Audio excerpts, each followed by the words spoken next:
जय भारत। मैं निशा मिश्रा लायक वन में आपका स्वागत करती हूँ। जिन खबरों को नेशनल मीडिया के माध्यम से छुपाया जाता है, उन खबरों को उजागर करने के लिए यह कार्यक्रम जिसमें आपको दिखाई जाती है प्रतिदिन सड़क से लेकर संसद तक की ताजा खबरें। आइए देखते हैं आज की ताजा खबर।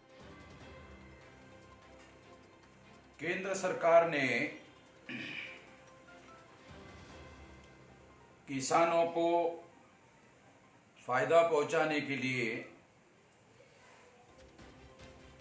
तीन कानून बनाए, ऐसा कहा।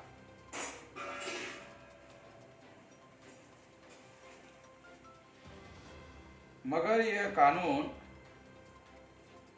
किसानों से सलाह मशवरा करके नहीं किया। यह बात इससे सिद्ध होती है कि किसान इसके विरोध में बड़े पैमाने पर आंदोलनरत है। किसानों का यह कहना है कि यह जो कानून बनाए गए हैं, इस कानून के द्वारा खेती उद्योगपतियों को सौंपने का षड्यंत्र है, साजिश है।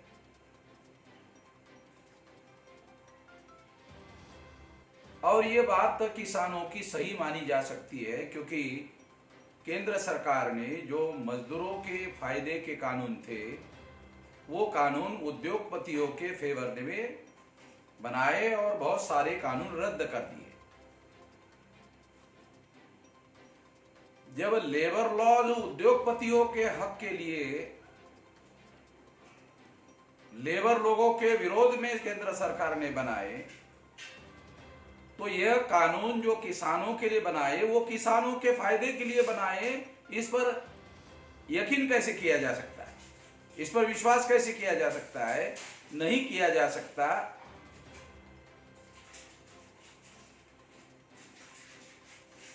किसानों का यह कहना है कि ये जो कानून बनाए हैं,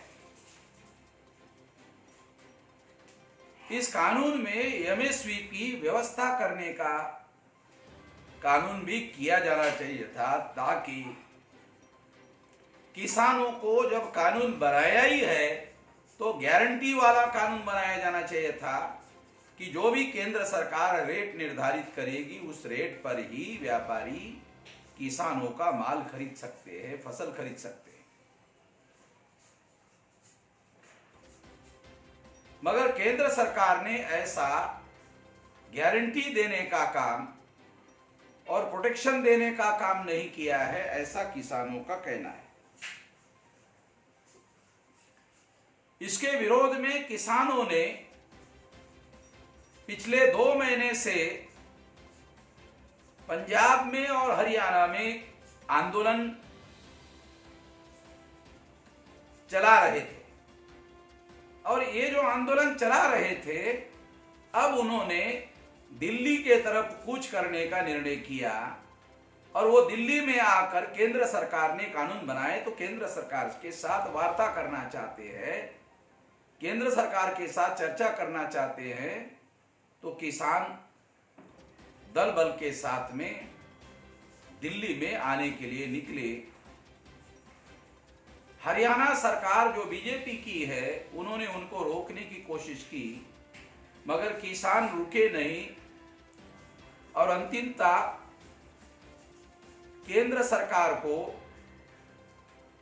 बुराड़ी का जो मैदान है, उस मैदान पर जाने के लिए, पुलिस प्रोटेक्शन में जाने के लिए, शांतिपूर्ण तरीके से जाने के लिए सहमति दी, ऐसा टीवी में खबरें चल रही है।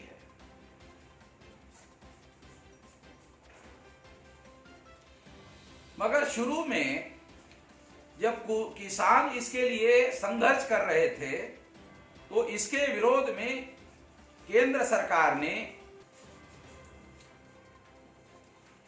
आंसू गैस के गोले किसानों के विरोध में छोड़े। जो ठंडी चल रही है, इस ठंडी में पानी के फवारे बड़े पैमाने पर किसानों के विरोध में छोड़े। ये जो अन्याय केंद्र सरकार के द्वारा किया जा रहा है किसानों के विरोध में, तो हमारी हमेशा पॉलिसी रही है कि जो भी मजलूम है, जिसके ऊपर भी अन्याय होता है, हम उसके समर्थन में खड़े होते हैं। तो मैं उसके समर्थन में खड़े होने के लिए ऐलान कर रहा हूं, और भारत मुक्ति मोर्चा और बहुजन क्रांति मोर्चा का जो हमारा सारा देशव्यापी संगठन का जाल है, उसके द्वारा हम सारे देश भर में इसका समर्थन करते हैं। जहां भी किसान आंदोलन कर रहे हैं उसको हमारा समर्थन है। पंजाब में और हरियाणा में हमारे जो संगठित यूनिट है उस आंदोलन में सक्रिय रूप से सहभागी है।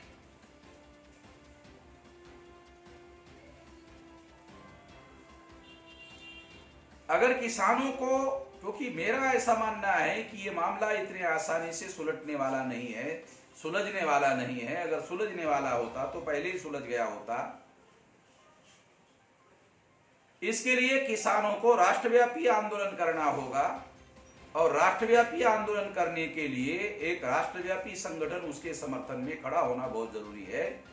तो किसानों के जो देशव्यापी संगठन है, छोटे छोटे स्टेट लेवल के संगठन हैं, उन सभी लोगों के साथ सलाह मशवरा करके एक राष्ट्रव्यापी आंदोलन शुरू करने के बारे में हम लोग किसानों के साथ मिलकर राष्ट्रव्यापी आंदोलन करने के लिए तैयार हैं।